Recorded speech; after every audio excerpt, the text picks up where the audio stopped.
News India पर लगातार आप देख रहे हैं कि किस तरीके से कर्नाटक में बड़ा खेल हुआ है और वो खेल क्या है समझिए कि किस तरीके से हाथ का जादू चला है, हाथ को साथ मिला है जनता का, लेकिन कमल मुरझाता हुआ नजर आ रहा है और ट्रेंड बरकरार है। जनता ने बता दिया कि बीजेपी, कांग्रेस और जेडीएस को हम किस तरीके से मौका देने वाले हैं। मैं हूं आपके साथ पूजा मोहन पांडे और मेरे सहयोगी सागर। बिल्कुल, देखिए बात करें कर्नाटक की तो यहां पर एक बार फिर कांग्रेस ने वापसी की। बड़ी खबर आपकी टीवी स्क्रीन पर, रुझान में कांग्रेस को स्पष्ट बहुमत। बड़ी खबर आपकी टीवी स्क्रीन पर, रुझानों में कांग्रेस को बहुमत मिल चुका है। कांग्रेस 137 और बीजेपी 62 सीटों पर आगे चल रही है। जेडीएस 21 सीटों पर आगे। पूजा, बिल्कुल सागर, देखिए जिस तरीके के आंकड़े सामने आ रहे हैं, ये आंकड़े बेहद दिलचस्प हैं। रुझानों में कांग्रेस को स्पष्ट बहुमत मिलता हुआ नजर आ रहा है। कांग्रेस 137 और बीजेपी 62 सीटों पर। और अब जो शक सुबह था वो भी खत्म हो चुका है। बीजेपी के लिए आशाएं कर्नाटक ने फिलहाल तो खत्म कर दी है। 24 में देखा जाएगा कि मोदी मैजिक चलेगा या नहीं चलेगा, लेकिन फिलहाल तो कर्नाटक ने जनादेश सुनाना शुरू कर दिया है। यानी कि कांग्रेस को 137 सीटों के साथ मैंडेट मिलता हुआ नजर आ रहा है। राहुल गांधी को हमने आपको सुनाया था, राहुल गांधी कह रहे हैं जनता का प्यार है और कर्नाटक में प्रेम की दुकानें खुलने लग गई हैं और भारत जोड़ो यात्रा का असर नजर आ रहा है। ग्राउंड जीरो पर राहुल गांधी ने जो मेहनत करी वो मेहनत रंग लाती नजर आ रही है। प्रवक्ता है हमारे साथ में कांग्रेस के आशिफ जी। आशिफ जी, मैं आपसे समझना चाहूंगी, कांग्रेस ने अपनी मेहनत से किला तो फतेह कर लिया, लेकिन किले में दरार ना पड़ जाए इसके लिए क्या प्रयोजन है? क्योंकि अभी तो 2 कैंडिडेट हैं जिनमें रेस बाकी है और कांग्रेस की असली हडल चुनाव के बाद शुरू होती है, ये किसी से छुपा नहीं है। सबसे पहले हम कर्नाटक की जनता को मुबारकबाद देना चाहेंगे जिसने ये जीत दिलाई और कांग्रेस पार्टी पर भरोसा किया। और कांग्रेस पार्टी के अंदर किसी बात को कोई लड़ाई नहीं है। जल्द ही विधायक दल की बैठक होगी और सीएम का फैसला हो जाएगा। बिल्कुल, विधायक दल की बैठक का यहाँ पर जिक्र कर रहे थे, साथ में हमने निकाय कि किस तरीके से बीजेपी सागर बढ़त बनाए हुए है। कर्नाटक के अंदर देखिए कितना बड़ा खेल हुआ, हाथ को साथ मिला, लेकिन वही हाथ का साथ उत्तर प्रदेश मूल चुनाव के अंदर जो ग्राउंड जीरो के ग्रास रूट लेवल के चुनाव है उसमें जनता का साथ मिलता नजर नहीं आया। तो बिल्कुल देखिए बड़ी खबर जो हम आपको दिखा रहे हैं, आगरा में इस समय बीजेपी आगे हो चली है। हालांकि शुरुआती रुझानों में यहाँ पर बीएसपी आगे थी, लेकिन इस समय वाराणसी की मेयर सीट की बात करें वहां पर भी बीजेपी आगे। अलीगढ़ से बीजेपी प्रत्याशी प्रशांत सिंघल आगे। तो ऐसे में 2 जगह की चुनाव के नतीजे सामने आ रहे हैं। एक तरफ कर्नाटक में देखिए कांग्रेस के लिए खुशी है, तो यूपी के निकाय चुनाव में बीजेपी के लिए खुशखबरी है, जो कि ये हमेशा होते चला है। महेश जी, कर्नाटक में देखिए निराशा हाथ लगी है, तो यूपी में तो खुशी मिल गई है।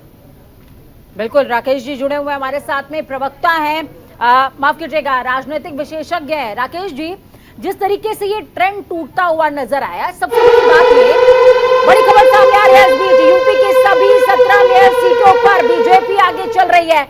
बीजेपी का ही मैं जिक्र कर रही थी राकेश जी आपसे। बीजेपी देखिए निकाय चुनावों में उसने क्लीन स्वीप किया है। हो सकता है कि 1-2 सीटों पर अभी रुझान जिस तरीके के आ रहे हैं कुछ और आंकड़ा आ जाए, लेकिन क्लीन स्वीप करती हुई बीजेपी नजर आ रही है निकाय चुनावों में।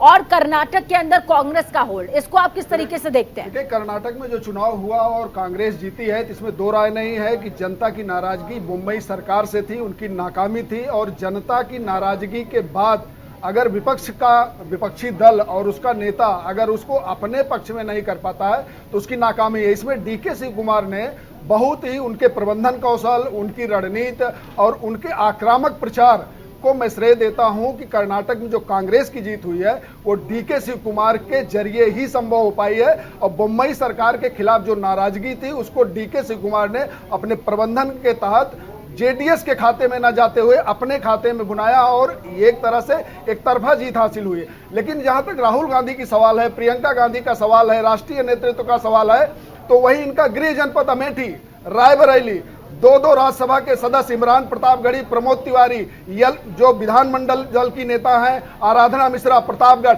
इन सभी सीटों पर कांग्रेस की जमानत जब्त हो गई है। अगर इनका कौशल होता तो वहां भी जीतते। ये श्रेय जाता है डीके शिव कुमार का और वहां का जो कांग्रेस नेतृत्व है, संगठन है, उसको श्रेय जाता है। लेकिन मैं राकेश जी ये समझना चाहूंगी, कांग्रेस के लिए मैं बार बार कह रही हूँ कि चुनावों के बाद जो है इम्तिहान की घड़ी शुरू होती है। ग्राउंड पर तो मिलके मेहनत कर लेंगे, भारत जोड़ो यात्रा में तो साथ चल लेंगे हाथ पकड़कर, लेकिन किसी का हाथ तो छोड़ना पड़ेगा। हाथ को फिर कैसे साथ मिलेगा, सवाल ये है। देखिए, डीके शिव कुमार का नाम आप ले रहे हैं, लेकिन सिद्धरामैया सबसे ज्यादा रिलायबल कैंडिडेट के तौर पर उभरे हैं, सबसे ज्यादा वोट परसेंटेज उनके पास आया है। जो तमाम एनालिसिस आए हैं वो इस बात की तरफ इशारा कर रहे हैं, अगर सिद्धरामैया की तरफ पार्टी जाती है तो डीके शिव कुमार के समर्थकों और डीके शिव कुमार को हताश, निराश और कार्यकर्ताओं को निराश करेंगे। कैसे मैनेज हो पाएगा? नहीं, जब आपको पूर्ण बहुमत जब मिल जाता है किसी दल को तो समस्या आती है। जब दो लीडरशिप है, एक पहले के मुख्यमंत्री रहे हैं और एक तरह से एक प्रदेश अध्यक्ष हैं डीके शिव कुमार, और प्रबंधन की एक जो कमाल है, जो नेतृत्व है, प्रबंधन का नेतृत्व कर रहे थे डीके शिव कुमार। पिछली बार भी उन्हीं के हाथ में था, इस बार भी उन्हीं के हाथ में था। तो जब समस्या आती है कि किसको चुना जाएगा, तो अभी फौरी तौर पर तो राष्ट्रीय नेतृत्व या सब लोग बैठकर एक नेतृत्व चुन लेंगे, लेकिन समस्या आती है साल 2 साल बाद, जो राजस्थान में आपको दिख रहा है कि आपने गहलोत को चुन लिया, लेकिन 3 साल बाद अब जन समर्थन रैली निकल रही है। सचिन पायलट, तो वही हाल होगा कर्नाटक में भी, क्योंकि जो नेतृत्व है वो जिसके पीछे खड़ा है, जो प्रबंधन है, संगठन है, वो डीके शिव कुमार के पीछे खड़ा है, लेकिन यहाँ का जो राष्ट्रीय नेतृत्व है वो सिद्धारमैया के पीछे खड़ा है। तो सचिन पायलट और गहलोत की जो स्थिति देख रहे हैं 2 साल बाद वो कर्नाटक में होगी। ठीक है आशिफ जी, क्या समझा जाए अगर कर्नाटक में, अगर आप लोग देखिए अब सरकार अब बना चुके हैं लगभग, क्योंकि जीत का जश्न आप लोग मना रहे हैं, सत्ता में वापसी हो चली है, लेकिन सामने देखिए लोकसभा चुनाव खड़ा है, क्योंकि कर्नाटक की अगर बात करें यहाँ पर देखिए जो रिवाज था वो यहाँ पर बरकरार रहा, राज एक बार फिर बदल गया। जो परंपरा हिमाचल में चली आ रही थी अभी भी कर्नाटक में जारी है। जी, कर्नाटक की जनता ने रिवाज नहीं बदला, जो गठबंधन की सरकार बनती थी अक्सर चली आ रही थी 30 साल से, उसको भी तोड़ा अब की बार, क्योंकि भरोसा कांग्रेस पार्टी पे किया है और इतना बड़ा भरोसा किया है जहां तक उम्मीद से ज्यादा जाके, वो यही नतीजा है। आशिफ जी, आप ये बात कह रहे हैं, लेकिन अभी कुछ देर पहले अजय जी हमारे साथ में बैठे हुए थे, प्रवक्ता है वो भी कांग्रेस के। अजय जी ने कहा कि भैया हम तो दरवाजे दरवाजे गए, हमने हाथ जोड़ा लोगों के सामने और कहा कि किसी को वोट दे दो, लेकिन कमल नहीं खिलना चाहिए। ऑपरेशन लोटस चलाया आपने, अंदर की बात क्या यही है? अंदर की बात हम जनता के बाद जनता के मुद्दे लेके गए।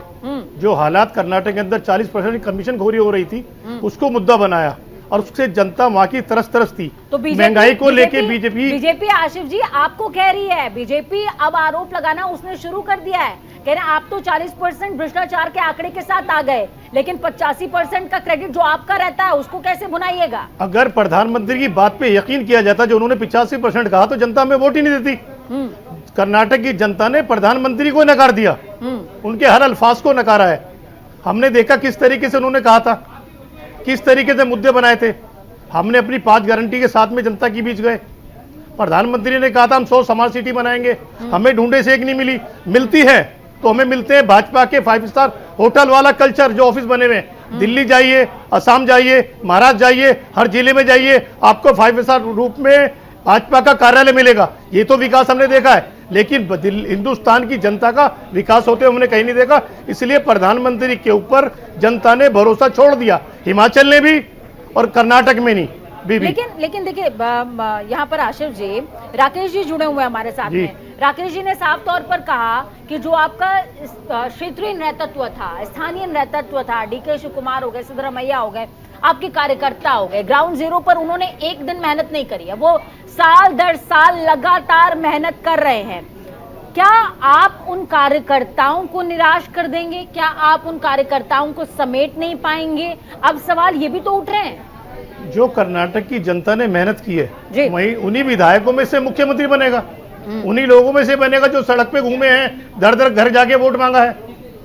कोई बाहर से तो जाके बैठेगा नहीं, जैसे हमने भाजपा में देखा है अक्सर बाहर से चले जाते हैं। किस तरीके से उत्तराखंड से बाहर से ले जाके बैठा था, ये कांग्रेस में नहीं होता, बाहर से ले आके दे दो। कांग्रेस के अंदर वही लोग होंगे जिन्होंने जनता से वोट मांगा, जनता ने उनको भरोसा किया। चलिए राकेश जी, चलिए ठीक है, लौट कराऊंगा आशिफ जी। राकेश जी, ये वक्त है कि बीजेपी के लिए चिंतन का, मंथन का कि आखिर कहां पर देखिए गलतियां रह गई, क्योंकि कांग्रेस ने कई ऐसे बयान दिए जिस पर बीजेपी ने देखिए जमकर खेला, लेकिन उसके बावजूद उन्हें सफलता नहीं मिल पाई, चाहे वो बजरंग दल पर बैन करने का मुद्दा हो या फिर कई ऐसे मुद्दे जो आपने देखा होगा कर्नाटक की जनता को ऐसा लगा कि नहीं पसंद आया? कहां पर फेल रह गई बीजेपी? और सागर, जब आप ये बात बोल रहे हो तो मेरे जहन में एक बात और आ रही है कि किस तरीके से लास्ट मोमेंट पर राकेश जी केरल स्टोरी रिलीज होती है और उससे भी ध्रुवीकरण करने की कोशिश कहीं ना कहीं हुई, लेकिन कांग्रेस ने अचानक से जनता के मूड को समझते हुए बजरंग बली की एंट्री करवा ली। क्या आप ये रीजन समझते हैं कहीं ना कहीं ये रीजन रहा है लिंगायतों को अपनी साइड खींचने में? देखिए, राजनीति में ये सब जब चुनाव आते हैं तो ये सारे जो समीकरण हैं, जो हथकंडे हैं, सब अपनाए जाते हैं। ये एक दल नहीं अपनाता।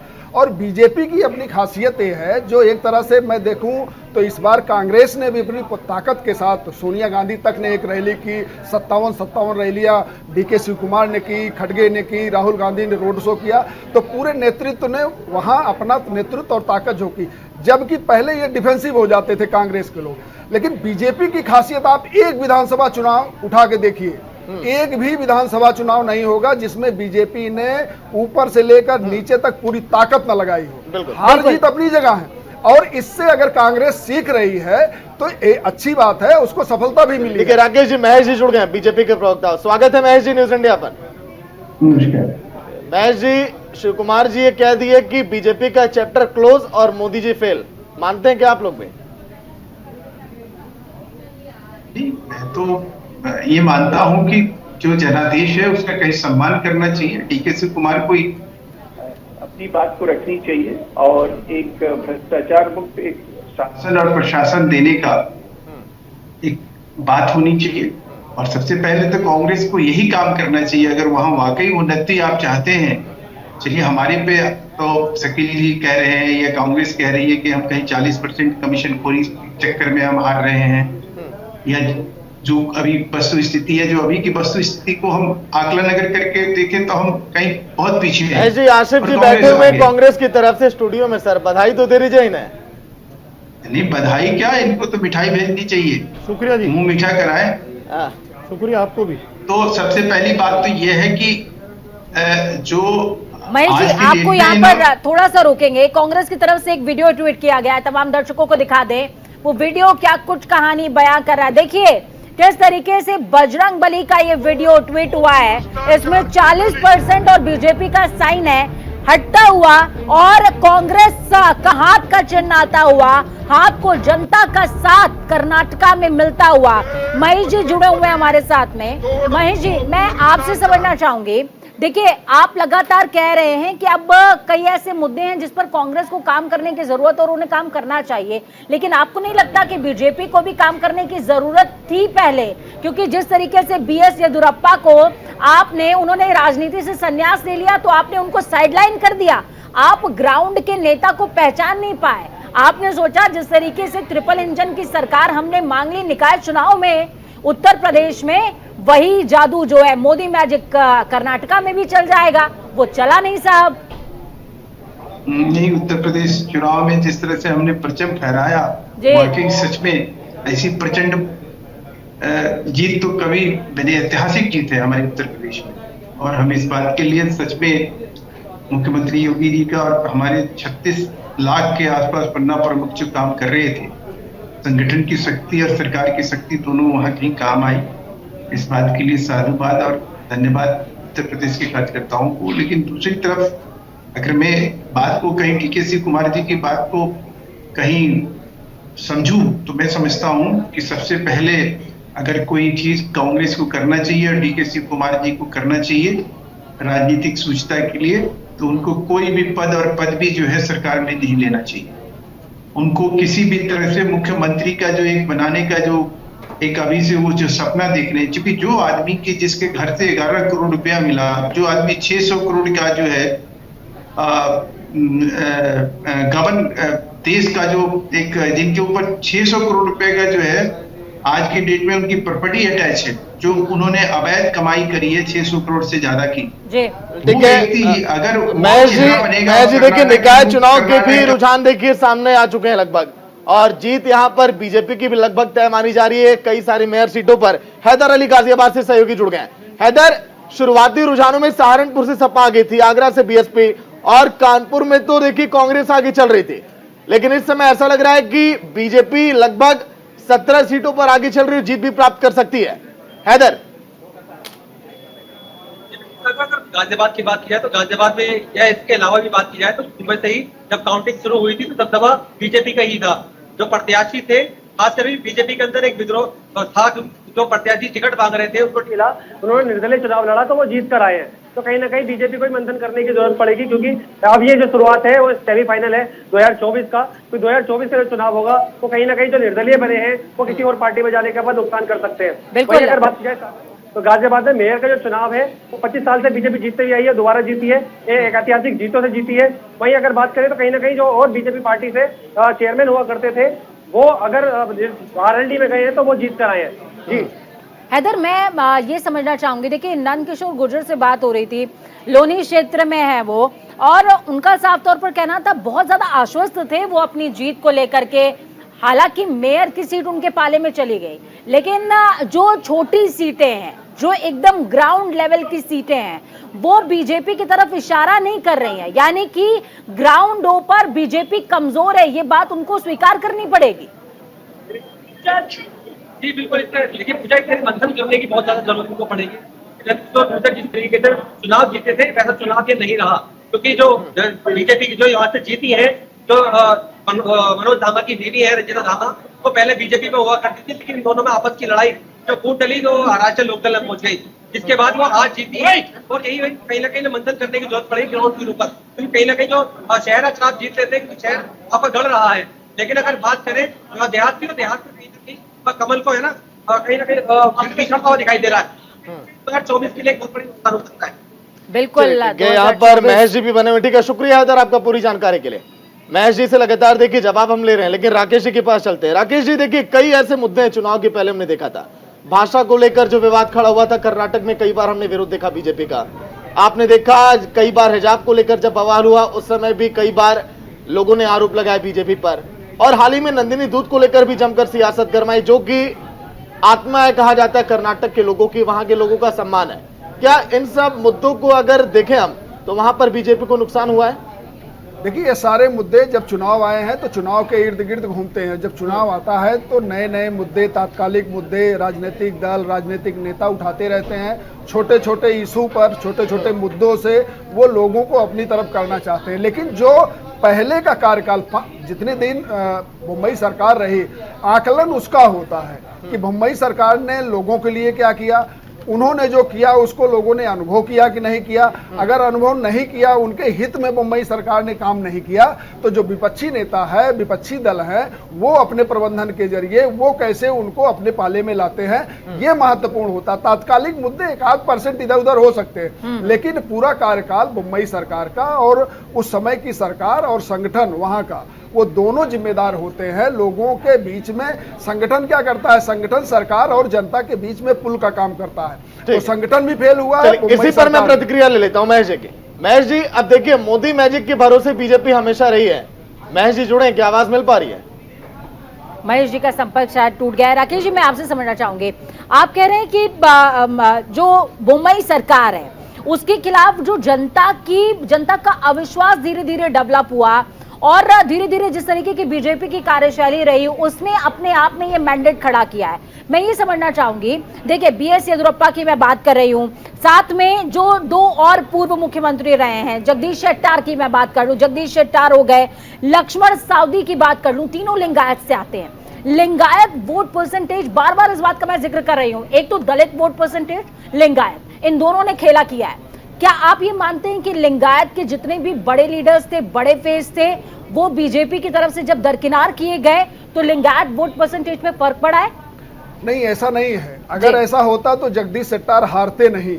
भारतीय जनता पार्टी से बाहर जाने वाला कोई नेता सफल नहीं हुआ है, चाहे वो कल्याण सिंह हो, चाहे उमा भारती हो, चाहे जगदीश शेट्टार। अभी अभी चुनाव हुआ है, कांग्रेस से लड़े, जिसकी लहर चल रही है, वो चुनाव हार गए जगदीश शेट्टार। लेकिन कांग्रेस से निकल कर जाने वाले नेता ज्यादातर मुख्यमंत्री हैं अपने अपने यहाँ के छत्र पर। ममता बनर्जी, शरद पवार, इस तरह के नेताओं को देख, कांग्रेस से निकलने वाला जब बाहर जाता है तो वो अपने क्षेत्र का वो छत्रप होता है। बीजेपी से निकलने वाला वजूद नहीं तलाश पाता अपना।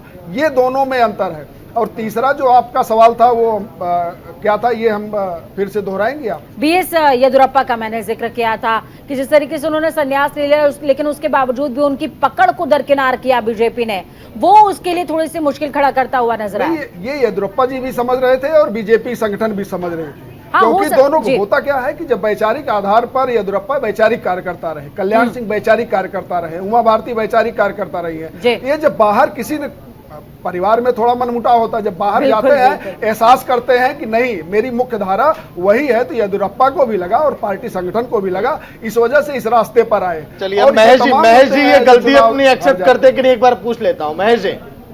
मोदी मैजिक के भरोसे सर सभी राज्यों के चुनाव में रहना सर, विधानसभा चुनाव और लोकसभा चुनाव में देखिए तस्वीरें बहुत अलग होती हैं, आप खुद ही जानते हैं। तो क्या अब जो नेता हैं, कार्यकर्ता हैं जो उस राज्य के, उनको भी उन्हीं की तरह मेहनत करनी होगी जो पार्टी का सबसे बड़ा चेहरा कर रहा है? नहीं तो इस तरह तो सर राज्य दर राज्य भी, छत्तीसगढ़ है, मध्य प्रदेश है, राजस्थान है, आने वाले कई अभी चुनाव बाकी हैं। ये जो कमोवेश त्योहार के बाद जो स्थिति का मूल्यांकन होना चाहिए, अध्ययन होना चाहिए, वो हमारे यहाँ मतलब 100% होता है। अब कहीं हारे हैं, कहीं जीते हैं, ऐसी जगह भी हमने जीत दर्ज करी है जहां हमने भी नहीं सोचा था।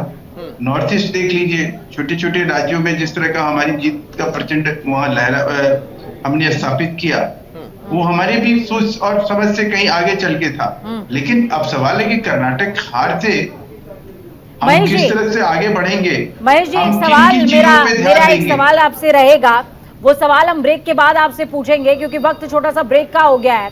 तो लगातार आप देख रहे हैं कि किस तरीके से कर्नाटक के रण में कमल मुरझाता हुआ और हाथ को जनता का साथ मिलता हुआ नजर आ रहा है, और दूसरी तरफ निकाय है, वो निकाय जो कि लिटमस टेस्ट है 2024 का, लिटमस टेस्ट इस बात का कि आखिरकार ग्राउंड जीरो पर जनता किसके साथ है।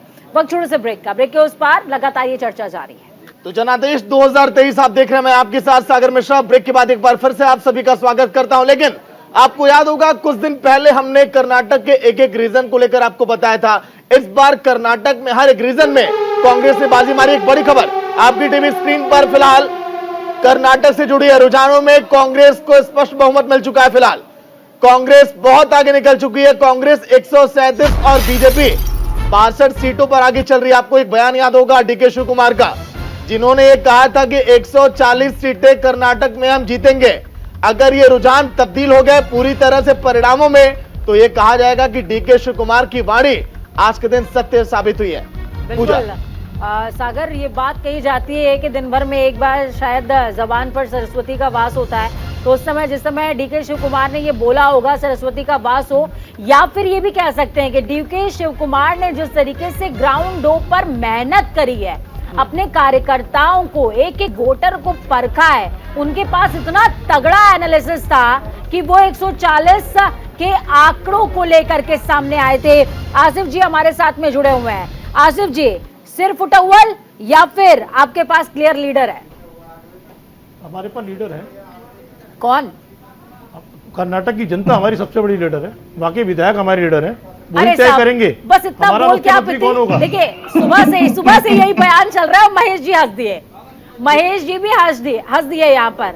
मैं आप मुझे ये बताइए कि जिस तरीके से डीके शिव कुमार ने ग्राउंड पर मेहनत करी, सिद्धरामैया उस पर भारी हो जाएंगे या फिर डीके शिव कुमार को मौका मिलेगा? देखिए जी, वो तो वहाँ के नेता ही तय करेंगे। हमारा नेता मुख्यमंत्री कौन होगा जी, दिल्ली से तय नहीं होगा। कौन तय करेगा? मल्लिकार्जुन खड़गे जी की राहुल गांधी जी? खड़गे जी तय करेंगे, हमारे राष्ट्रीय अध्यक्ष है, वो फैसला लेंगे। ठीक है महेश जी, आपका काउंटर? हम इसका विरोध करेंगे। अगर डीके शिव कुमार के रूप में अगर इनके पास नेता अगर ये लेके आते हैं तो हम भारतीय जनता पार्टी उसका प्रखर विरोध करेगी। और इस बात को कर्नाटक की कहीं जनता जो है, अगर इनको जनादेश दिया है तो डीके शिव कुमार के नाम पर नहीं दिया है। अगर भ्रष्टाचार कहीं अभी भी कहीं सामने दिख रहा हो और उसके बावजूद भी इस तरह से आर्म ट्विस्टिंग करेंगे जनादेश का, ये निहायत ही गलत हो। तो आपके हिसाब से किसे होना चाहिए सीएम? आप बता दीजिए, बीजेपी का समर्थन किसको है? देखिए, बीजेपी का समर्थन, बीजेपी जो है, जो अपना विपक्ष का काम है वो करेगी। और नहीं, इनको जो आपने है, सर आपने इनको ये तो क्लियर भ्रष्टाचार कह के दिया नाम- नहीं, कि नहीं, भ्रष्टाचार- अगर किसी और को मौका मिलेगा तो हम विरोध करेंगे, तो किसको मौका मिलेगा तो समर्थन देंगे, वो भी तो बता दीजिए। देखिए, मैं तो ये कह रहा हूं कि आप जो है, आप जो भी मुखौटा लेकर आइए, वो मुखौटा हो जो कम से कम जो आपने वादा, जो आप कह रहे थे ना कि हम 5 प्रतिज्ञा करके आपको, उस तरह से अब यहाँ हम इतना आसानी से आपको 5 प्रतिज्ञा से भागने नहीं देंगे, जो आप राजस्थान में और छत्तीसगढ़ में कहीं दूर दूर तक कहीं उस प्रतिज्ञा के आसपास नहीं है। तो ये तो आपको सबसे पहले जो है, ये आपके लिए चुनौती जो है, भारतीय जनता पार्टी जो है सबसे पहले यही देने ठीक है, वाली महेश जी कि लौट आप- कर आऊंगा, क्योंकि आप लोगों ने देखिए सेंधमारी कर दी है आजम खान के गढ़ में भी। सहयोगी राशिद जुड़ गए रामपुर से। राशिद, अपडेट क्या है? क्योंकि देखिए आजम खान के गढ़ में सेंधमारी करना वाशिद, और फिर वहां पर बीजेपी का लगभग जीत प्राप्त कर लेना, एक बड़ी ये देखिए खुशी की खबर है बीजेपी के लिए, लोकसभा चुनाव के पहले जो सेमीफाइनल कहा जा रहा था यूपी के लिए। देखिए मैं आपको विधानसभा उपचुनाव की बता दूं आपको, बीजेपी का जो सहयोगी दल है, अपना दल एस, उसके जो उम्मीदवार हैं शफीक अहमद अंसारी, उन्होंने लगभग 9,000 से अधिक वोटों से रामपुर में आजम के गढ़ में जीत हासिल की है। इस दौरान और वहीं वासे मैंने क्या कहा, चुनाव की बात आजम करूं। खान के परिवार की तरफ से किसी तरह का कोई रिएक्शन सामने आया है? नहीं, अभी मैम किसी तरीके का कोई रिएक्शन सामने नहीं आया है किसी आजम खान के परिवार की तरफ से। खास कर मैं आपको बता दूं, जो वोटिंग वाला दिन था उसमें जो उनकी उम्मीदवार थी, उन्होंने काफी आरोप लगाए थे, मगर आज जो शफीक अहमद अंसारी जब जीते हैं तो उन्होंने उन आरोपों का भी जवाब दिया है, और उन्होंने आजम खान को करारा जवाब दिया। उससे कहा उन्होंने कि आजम खान को अब सियासत छोड़ के मुल्लागिरी कर लेना चाहिए। ठीक है चलिए, वासे, मैं मेरा एक सवाल और बनता है आपसे, क्योंकि जिस दौरान वोटिंग हो रही थी, अनुराधा चौहान से मेरी बातचीत हुई थी। अनुराधा चौहान ने इस बात का जिक्र किया था साफ तौर पर कि उनके नेतृत्व का उतना साथ उन्हें नहीं मिला है। उन्होंने बीजेपी पर तो आरोप लगाया था, साथ में अपने नेतृत्व पर भी लगाया था कि ग्राउंड पर उनका जितना साथ मिलना चाहिए था आजम खान के अलावा और उनको साथ मिला नहीं। क्या आप भी मानते हैं कि यही रीजन है? देखिए, मैं आपको ठीक है वाशिद, चलिए बहुत बहुत शुक्रिया, नजर बना रखिएगा। राकेश जी भी यहाँ पर पॉलिटिकल एक्सपर्ट बने हुए, महेश जी बीजेपी से और आशिफ जी कांग्रेस से लगातार हमें बता रहे हैं कि आखिर कर्नाटक के चुनावी नतीजों के पीछे वजह क्या रही है। राकेश जी देखिए, एक चीज मैं समझना चाहूंगा, अब 2-4 मिनट हम लोग जीत के फैक्टर और हार के फैक्टर पर बात अगर कर लें, क्या बीजेपी के लिए वहां पर जो टिकट जब बंटवारा हुआ, कई देखिए विधायकों के टिकट काटे गए, कई दिग्गज नेता नाराज वहां पर दिखाई दिए, ये भी हार के फैक्टर में शामिल होता है? और क्या लगता है आपके लिए? देखिए, टिकट बंटवारे का 1-2% फर्क पड़ता है। मुझे लगता है कि जो सरकार का कार्यकाल रहा है मुंबई सरकार का, उसके प्रति कहीं न कहीं नाराजगी थी लोगों में। जो इतना अंतर दिख रहा है वो काम काज जो होता है ना, जनता आप किसको टिकट दे रहे हैं, किसको, उससे नहीं मतलब है। अगर आपकी सरकार है तो आपकी सरकार 2 साल 3 साल 4 साल 5 साल चली है, तो उसमें आपने क्या किया है, आपने संबंध जोड़ा है संगठन ने। लेकिन मुख्यमंत्री का चेहरा बदलना भारी पड़ गया बीजेपी के लिए, आप कह रहे हैं? नहीं, चेहरा बदलना हमने कहा बहुत कम अंतर पड़ता है। आप किसी को टिकट दीजिए, 5 साल आपने अच्छा काम किया है और जनता से आपका संवाद रहा है, जनता खुश है आपसे, किसी को आप टिकट दीजिए वो जीत जाता है। तो कहीं ना कहीं समाज में और जनता और सरकार के बीच में कहीं न कहीं असंतुलन था, नाराजगी थी, उसका परिणाम मेरे ख्याल में सागर, जब हम बातचीत कर रहे हैं तो मेरे जहन में एक समीकरण आ रहा है। वो समीकरण क्या कि आप जो है सीएम का फेस डिक्लेयर नहीं कर पाए और आपने चुनावी रण में मुंबई को आगे कर दिया, ये शायद बहुत बड़ा डिमेरिट रहा हो। महेश जी से समझेंगे। महेश जी, सीएम का चेहरा क्लियर नहीं था लेकिन चुनावी रण में आप नेतृत्व में मुंबई साहब के थे, कैसे हुआ ये? नहीं, इस तरह की कोई बात जो है ना, भारतीय जनता पार्टी के अंदर देखिए, हमारे पास वहां पे लगभग 22 लाख पन्ना प्रमुख के साथ हम चुनाव लड़ रहे थे। हमारे मोर देन 67-68 के आसपास हमारे स्टार प्रचारक थे। उस चीज में कोई कमी नहीं है। कमी जहां पर है उसका मंथन जो है निश्चित रूप से होगा, और हम कहाँ चूक किए हैं उस चूक को देखिए, कई ऐसे क्षेत्रीय स्तर पे हमें जिन चीजों को समझना चाहिए था, जिन चीजों को हमें डिलीवर करना चाहिए था, वहां कहीं ना कहीं चूक हुई है, तभी हम हारे हैं। अगर चूक नहीं हुई होती तो निश्चित रूप से हम इस चीज को, जहां हमारा प्रकट व्यक्तित्व, शीर्ष नेतृत्व सारे लोग थे और उसके बाद भी हम कहीं नीचे आए हैं या हमें कहीं पराजय हाथ लगी है, तो ये इसका कारण जो है वो स्पष्ट करना अभी फिलहाल मतलब 1 घंटे में 2 घंटे में कि नहीं ये कारण हो सकता है या ये कारण हो सकता है, ये अभी कहना बहुत जल्दीबाजी होगा। और पार्टी जो है हमेशा इस चीज के लिए चिंता करती है, उससे सबक लेती है। लेकिन जो सबसे इंपॉर्टेंट बात होगी वो ये होगी कि एक शुरुआत थी तैयारी का, वो कांग्रेस हमसे पहले किया था, वो एक बहुत बड़ा वजह है। अरुण जायसवाल सहयोगी बरेली से जुड़ गए हैं। फिलहाल निकाय चुनाव पर लगातार देखिए अपडेट हम आप तक पहुंचा रहे हैं, क्योंकि बीजेपी का इस समय दबदबा दिखाई दे रहा है। अरुण, ताजा अपडेट क्या है, बरेली की कैसी तस्वीर है? जी सागर, मैं आपको बताना चाहता हूं कि बरेली की स्थिति जो है इस समय बहुत ही खुशनुमा बनी हुई है और भारतीय जनता पार्टी के सभासदों ने जो है एक तरीके से मैं कह सकता हूं कि झंडा गाड़ दिया है। और मेयर जो यहाँ पर भारतीय जनता पार्टी के जो थे उन्होंने दोबारा जीत अपनी हासिल कर ली है। और मैं एक लाइन और ये भी कह सकता हूँ कि लोग चिलचिलाती हुई धूप में साइकिल पे सवार होकर उन्होंने अपने हाथ के पंजे का इस्तेमाल करके भारतीय जनता पार्टी का कमल का बटन दबाया और भारतीय जनता पार्टी को जिताया। यहाँ पर जीते हुए उम्मीदवार मेरे साथ है, मैं इनसे बात करने की कोशिश करता हूँ कैसा महसूस हो रहा है आपको, और सबसे पहले आप बताइए आप कहाँ से आए? अच्छा, 5 नंबर 6 से आए नगर पंचायत।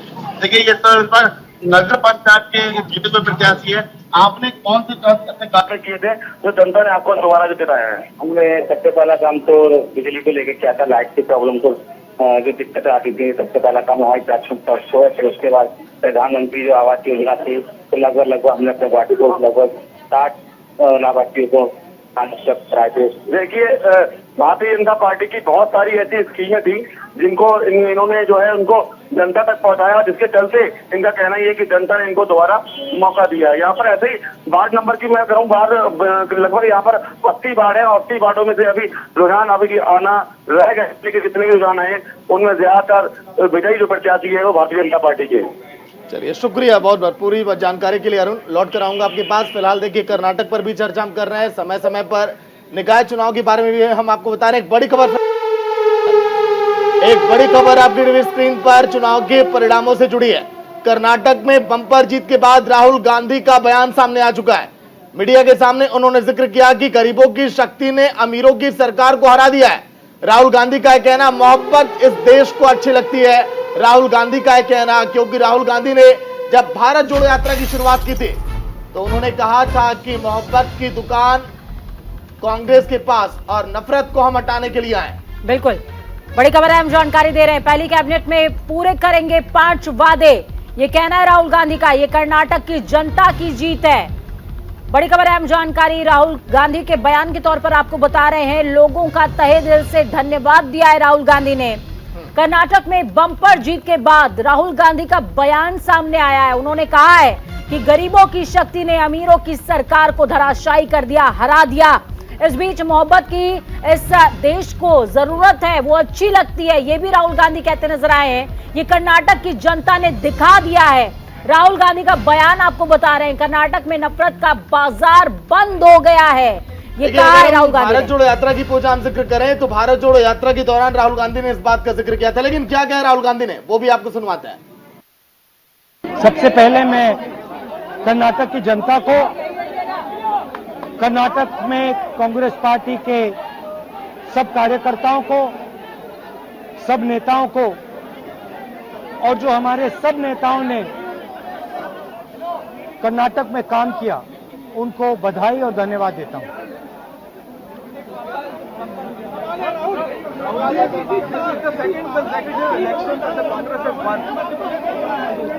देखिए कर्नाटक के चुनाव में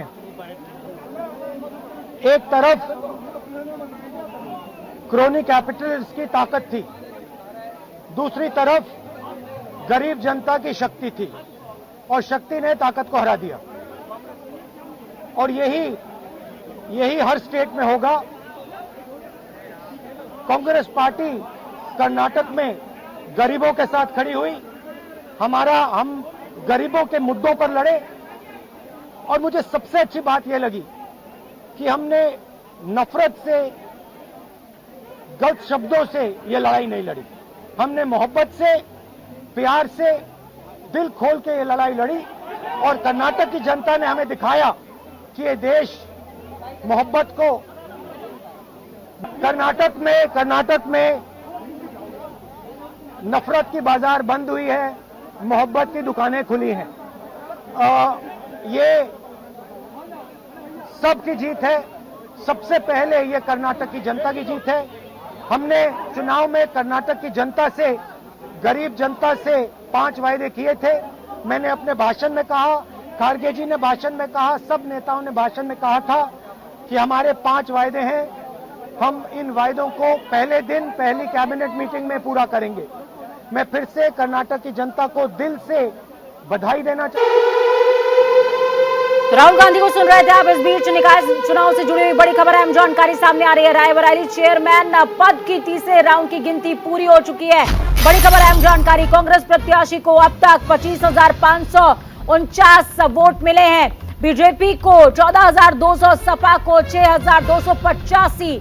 बड़ी खबर, अहम जानकारी आपको दे रहे हैं। कांग्रेस प्रत्याशी सोनकर को यहां पर जो वोट का परसेंटेज है वो मिलता हुआ नजर आया है। बीजेपी की जो प्रत्याशी है उनका भी वोट कितना रहा वो हम आपको बता रहे हैं। सपा प्रत्याशी पारस को कितना वोट मिला है वो भी हम आपको बता रहे हैं। रायबरेली चेयरमैन पद की तीसरे राउंड की गिनती फिलहाल पूरी हो चुकी है। सागर, बिल्कुल, कांग्रेस प्रत्याशी यहां पर बहुत ज्यादा वोटों के अंदर से आगे और बीजेपी को 14,200, सपा को 6,000।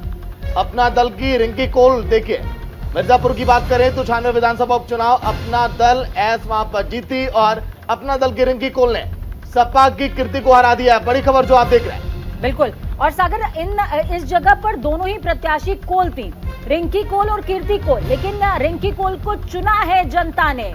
बड़ी खबर है ये, तो बड़ी खबर अहम जानकारी आपको दे रहे हैं। अपना दल एस की रिंकी कोल को रिंकी कोल ने सपा प्रत्याशी को शिकस्त दी है। बड़ी खबर अहम जानकारी इस वक्त की आपको दे रहे हैं। उपचुनाव से जुड़ी बड़ी खबर है। मिर्जापुर की सीट है 96, जहां पर उपचुनाव हुआ। रिंकी कोल को पसंद किया है जनता ने और रिंकी कोल ने कीर्ति को परास्त कर दिया है। बड़ी खबर अहम जानकारी। 96 विधानसभा उपचुनाव अपना दल एस यहां पर जीत प्राप्त की। अपना दल की रिंकी कोल ने सपा की कीर्ति कोल को हरा दिया, वो भी बड़े अंतर से। बिल्कुल, बड़े अंतर से यहां पर बड़े मार्जिन के साथ में उन्होंने जीत दर्ज करी है। महेश जी, मैं आपके पास आऊंगी। महेश जी, देखिए, आपके अभी एक लीडर को हम सुन रहे थे कर्नाटका में, उससे पहले आंकड़े बता दें तमाम दर्शकों को। बीजेपी 64, तो वहीं कांग्रेस को 136 सीटों पर बढ़त, 20 जेडीएस, तो वहीं अदर्स के खाते में 4 सीटें गई हैं। ये बड़ा आंकड़ा है, बड़ा मैंडेट है और उत्साह है, उत्साह का वक्त है कांग्रेस के लिए, पीठ थपथपाने का वक्त है। लेकिन हाँ, अभी 2024 बाकी है और 2024 में अगर 2023 में रिवाज नहीं बदला है तो हो सकता है जनता के दिल में वही बात हो और वो रिवाज 24 में भी ना बदले और बीजेपी को मौका मिल जाए।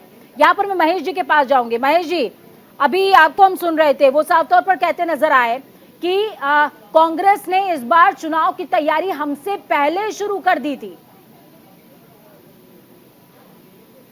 देखिए, वो तो दीगर बात है कि कांग्रेस जो है आज जीत के बाद जो है एक वो पहलू हो सकता है कि हम पहले हमने शुरू किया कि उन्होंने शुरू किया और चुनाव तो अभी अनाउंस नहीं हुआ था। प्रधानमंत्री की 8 सभाएं वहां हो चुकी थी।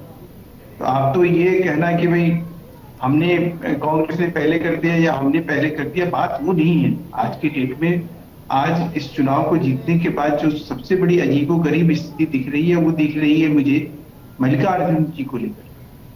आज मल्लिकार्जुन जी को कहीं क्रेडिट नहीं दिया जा रहा। राहुल गांधी जिनके पास कोई दायित्व तो नहीं है, कोई जिम्मेवारी नहीं है पार्टी की, ना वो सांसद है, ना वो पदाधिकारी है, वो ना कांग्रेस के कोई आज के डेट में उनका कोई, लेकिन नेहरू गांधी परिवार जो है आज उस क्रेडिट को लेने और उठाने चला है। आज मैं जी एक बार आपको रोक रहा हूँ। फिलहाल देखिए, प्रतिक्रियाएं भी लगातार सामने आ रही है। यूपी में नगर निकाय चुनाव में मिली प्रचंड जीत के बाद अगर यूपी की बात करें तो उप मुख्यमंत्री ब्रजेश पाठक ने न्यूज इंडिया से बातचीत में कहा है कि यूपी में आम जनता ने बीजेपी पर विश्वास जताया है। कानून व्यवस्था यहां पर बेहतर हुई है और तो और विपक्ष ने जिस तरह से बयानबाजी की उसका नुकसान उसे उठाना पड़ा। और क्या कुछ कहा उन्होंने। वो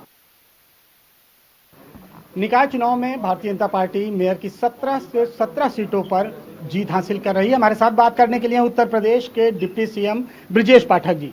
पहली प्रतिक्रिया क्या है? 17 की 17 सीटें। देखिए, भारतीय जनता पार्टी ने इन चुनाव में पहले ही कहा था कि उत्तर प्रदेश की जनता बीजेपी के प्रत्याशियों को जिताएगी। हम सभी 17 नगर निगमों में जीतेंगे, नगर पालिका परिषद में हम बेहतर प्रदर्शन करेंगे और नगर पंचायतों में।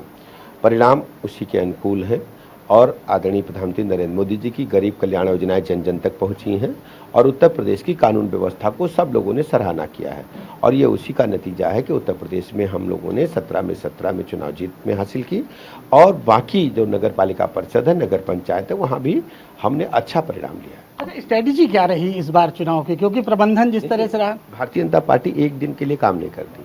हम 365 दिन साल में काम करते हैं, 5 वर्ष काम करते हैं और सरकार की योजनाएं जनता तक पहुंचे और लोगों को महसूस हो कि उनकी अपनी सरकार है, गरीबों की सरकार है, ऐसी सरकार है जो सबकी चिंता करती है। और हम लोग लगातार गर्दन झुकाकर जनता का आशीर्वाद लेते हैं और जनता के बीच में रहते हैं, राउंड द क्लॉक काम करते हैं और जनता का मानना है कि भारतीय जनता पार्टी ही उनके जीवन स्तर में बदलाव ला रही है। अच्छा, इस बार काफी समय बाद अखिलेश यादव और शिवपाल यादव एक साथ थे। बसपा ने 11 मुस्लिम कैंडिडेट उतारे थे। आप लोग जो इस प्रकार की बात करते हैं, एक परिवार के लोग तो साथ रहेंगे ही। किन्हीं परिस्थितियों में से अलग हुए हैं तो कोई बहुत बड़ा बदलाव नहीं है और एक साथ हुए तो बहुत बड़ा चेंज नहीं है। एक परिवार के लोग रहते ही हैं। हाँ, एक परिवार के लोग जब सत्ता पर काबिज होते हैं तो जनता उसे अच्छा नहीं मानती और जनता ने लगातार ऐसी बातों को इनकार किया है। भारतीय जनता पार्टी शुचिता के साथ अपने एक एक कार्यकर्ता को लेकर के जनता के बीच में गई और जनता ने आशीर्वाद भारतीय जनता पार्टी को दिया है, बड़े परिवार को दिया है। तो विपक्ष ने कहा था ये 2024 का। तो चलिए, आसिफ जी और महेश जी, राकेश जी लगातार जो हमारे साथ बातचीत कर रहे हैं, तो अगर हम बात करें आसिफ जी आपसे, देखिए हम बयान पर आते हैं राहुल गांधी के। कन्याकुमारी से देखिए यात्रा की शुरुआत हुई थी राहुल गांधी की। शुरुआत में उन्होंने कह दिया था कि नफरत के बाजार में मोहब्बत की दुकान खोलने आया हूं। सर, कर्नाटक से शुरुआत हो चुकी है, दुकान खुल गई है। भारतीय कुछ दिन के लिए नफरती लोग माहौल खराब कर सकते हैं, लेकिन तमाम हिंदुस्तानी लोग मोहब्बत पे भरोसा करते हैं। सर, ये मोहब्बत की दुकान खोलने का विचार बड़ा देर से नहीं आया सर, क्योंकि पहले देखिए कई चुनाव में अगर आप यही दुकान खोलने का सोचते तो आगे रहते। आज कभी कभी नफरतें ज्यादा हावी हो जाती है। कुछ वक्त से नफरतें ज्यादा हावी थी। किस तरीके से भी हम बात कर रहे थे कि यूपी चुनाव के अंदर लोनी की विधायक ने किस तरीके से बयान दिए, वहां की जनता ने मोहब्बत वाले को जीता दिया, नफरती बयान वाले को घर बैठा दिया।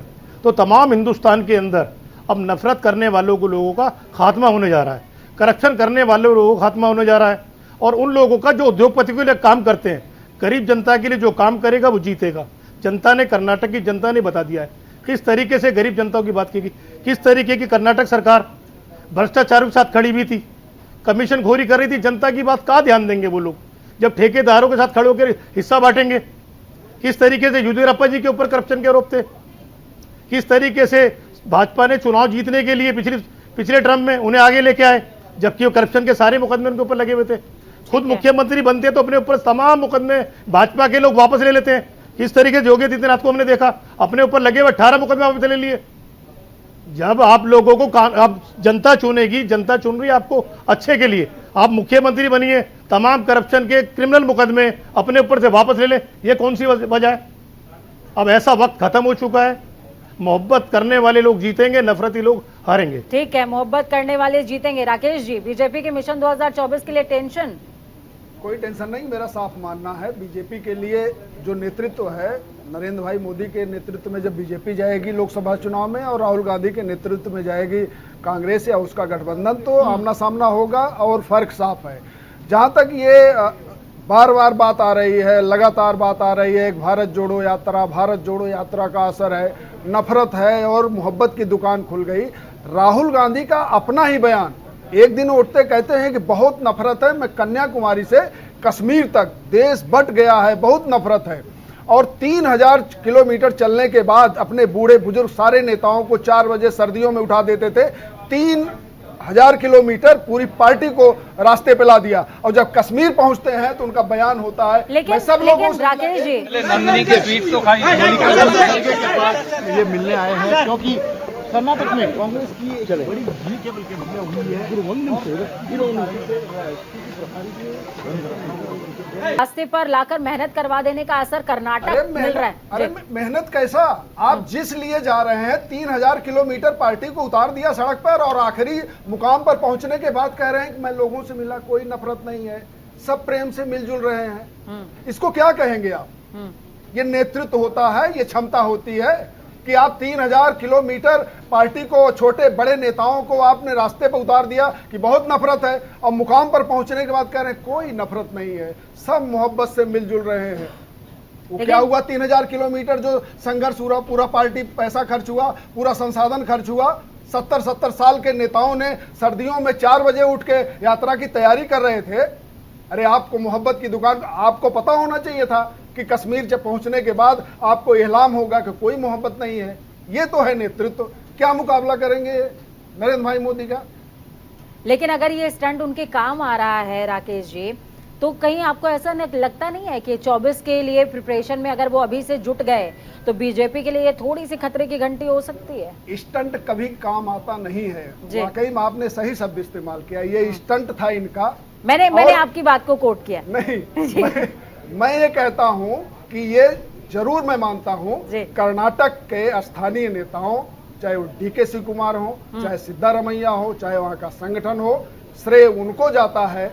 श्रेय उनको जाता है जो बूथ पे काम कर रहे थे, श्रेय उन्हीं को दिया जाना चाहिए। और नेपथ्य में रहकर काम करें तो बेहतर होगा कांग्रेस के लिए। जैसे राहुल गांधी और प्रियंका गांधी सामने आएंगी, लड़की हूं, लड़ सकती हूं, 2 सीट आई उत्तर प्रदेश में, कौन श्रेय जाएगा? और प्रियंका को श्रेय क्यों नहीं देते कांग्रेस के लोग कि इनकी वजह से हार हुई है? 2 सीट। आशिफ जी, मैं आपसे समझूंगी। देखिए, जिस तरीके से कह रहे हैं राकेश जी कि लड़की हूं, लड़ सकती हूं वाला एजेंडा तो आपका फेल हो गया, लेकिन कर्नाटक के अंदर जो आपके स्थानीय नेता थे उन्होंने मेहनत करी और मेहनत का प्रतिफल भी मिला। तो क्या स्थानीय मुद्दों के साथ साथ स्थानीय नेताओं को मौका मिलेगा? स्थानीय नेता ही मुख्यमंत्री बनेगा जी, तो इसलिए स्थानीय मुद्दे हावी थे और रहेंगे। किस तरीके से स्थानीय मुद्दों से हटकर देश के प्रधानमंत्री ने नेशनल मुद्दे लेके आए, उन मुद्दों का जिक्र किया, जनता ने वो मुद्दे देखे, जनता को प्रधानमंत्री के मुद्दे समझ में नहीं आए, अच्छे नहीं लगे, जनता ने नकार दिया। इसी तरीके से जहां जहां भाजपा जीती, मोदी जी के नेतृत्व भी जीती। आज हारी तो भाजपा के लोगों को और एक्सपर्टों को मानना चाहिए नरेंद्र मोदी आ रहे हैं, देश की जनता ने नरेंद्र मोदी जी को हराया है, तो ये तो मानना पड़ेगा ना। चलिए ठीक है आशिफ जी, देखिए वक्त थोड़ा अब एक छोटे से ब्रेक का बहुत बहुत शुक्रिया आशिफ जी आपका, राकेश जी आपका, महेश जी आपका। कांग्रेस के लिए आज के दिन यही हम कहेंगे कि सुबह के दिन जो चढ़ता सूरज है वो शाम तक ढल जाएगा, और तो और वक्त का ये देखिए बहता है दरिया है, ये आगे बढ़ जाएगा और थोड़ी सी खामोशी होने तो तूफान ही आगे चढ़ जाएगा। और देखो एक बार फिर हमारा जलवा कायम हो गया, क्योंकि कांग्रेस ने जीत लगभग प्राप्त कर ली है कर्नाटक में। पूजा, बिल्कुल, कांग्रेस ने जीत प्राप्त कर ली है सागर। और एक कहावत है बहुत प्रसिद्ध, धीरे धीरे रे मना, धीरे सब कुछ होए, और माली सींचे 100 घड़ा, ऋतु आवत फल होए। और ऋतु आ गई है, कांग्रेस के लिए फल मिला है उन्हें। अब वो इस फल को कितना सहेज पाते हैं या दरकिनार कर देते हैं, फिर से सिर्फ फुटअव्वल होता है या फिर सामंजस्य बैठा पाते हैं, ये देखने वाली बात होगी। जनता ने एक बार फिर से मौका दिया है, विश्वास जिताया है। वक्त छोटे से ब्रेक का, ब्रेक के उस पार लगातार हमारे साथ बने रहिए, नतीजे दर नतीजे और हर एक बात के साथ आपको समझ में आएगा कि कर्नाटक में आखिरकार जनता का साथ हाथ को मिला कैसे।